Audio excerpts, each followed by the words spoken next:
We're starting a series today on how to survive inflation, and we're going to be bringing you credit card tips, grocery ideas, coupon tricks, and more that could save you thousands. Now, we're going to break down how to deal with inflation emotionally and financially.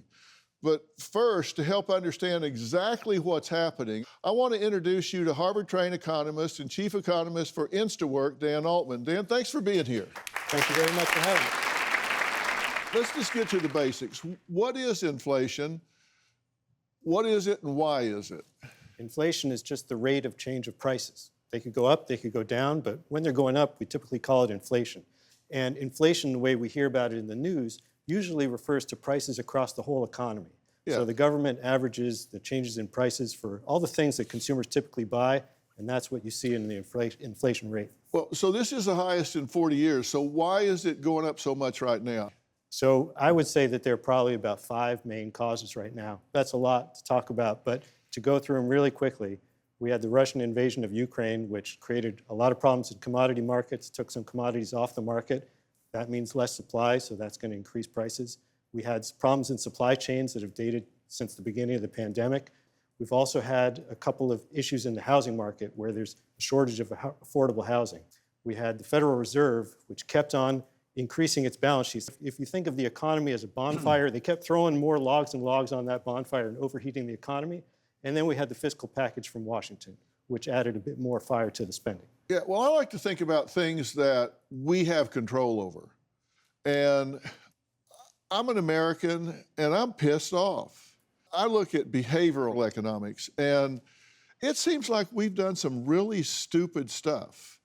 Like, we've been pumping money into the economy, like, what, $5 trillion with different categories of pumping money into the economy.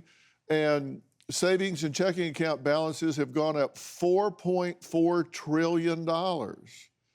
So I really question, did we really need to do all of that? So you do have all this money on this side, and you say, well, the supply chain has been disrupted. Well, the government was paying people not to work. How does that make sense? I think there's a decent argument to be made that they kept their foot on the gas a little too long with that. But there's also probably a stronger argument from an economist's perspective that the Federal Reserve kept their foot on the gas way too long, as I said, pumping more money into the economy when they really probably should have stopped about 6 months earlier, maybe even longer than they did. So where's Nate Thomas? Right here. Nate, you're a professor, and you're feeling the crunch. How so? But yes, it's tighter. It's, I've accustomed to a lifestyle. It's not the over extravagant lifestyle, but I've done the education. I've paid the student loans. I want to live the American dream. And that's being shattered at this point, even for me. But it even goes beyond gas, and it goes beyond the groceries. I get a bill last week from my insurance company. Now, I haven't had a claim in 20 years. They went up by $50 a month. And they said because accidents are up in California. Well, accidents have always been up in California, New York. So I think that they're using the inflation to be able to gouge in some other areas. I mean, what does my driving record have to do with the supply chain? So now that's $50 extra a month times that. And I think there are other parts of my life and other folks' lives where they're using the crises.